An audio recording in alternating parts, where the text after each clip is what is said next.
Годинава најпрестижниот светски математички надпревар 65-та интернационална математичка олимпијада се одржува во Бат, Велика Британија во периодот од 11 до 22 јули. Вкупно 609 млади умови од целиот свет се надпреваруваат во решавање на 6 математички проблеми во текот на 2 надпреварувачки дена.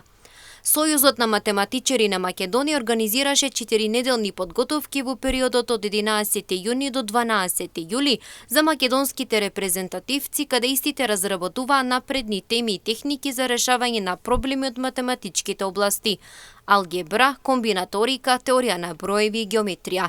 На овој светски мегдан за извонредност нашата екипа годинава се закити со 1 златен медал, 2 бронзени медала и 3 пофалници.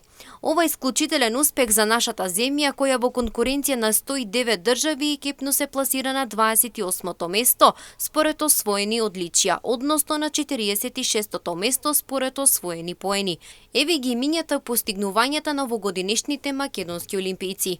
Дамјан Давков – златен медал, Леонид Тодоровски – бронзен медал, Алексеј Тасик – бронзен медал, Бранко Јангеловски – пофалница, Ивано Божиновски – пофалница и Никола Цветановски – пофалница. Ова е само второ македонско злато на имово досегашните 32 учества на Македонија како независна држава. Штипјанецот Дамјан Давков со освоениот златен медал втора година поред се вбројува во светската математичка елита. Ова 16 годишно момче е несомнено најуспешниот македонски олимпиец на сите времења. Во досегашните 5 учества има освоено 2 златни медала, 2 сребрени медала и 1 пофалница. И цврсто чекори кон тоа да постане еден од најуспешните олимпијци во историјата на ова престижно светско надпреварување.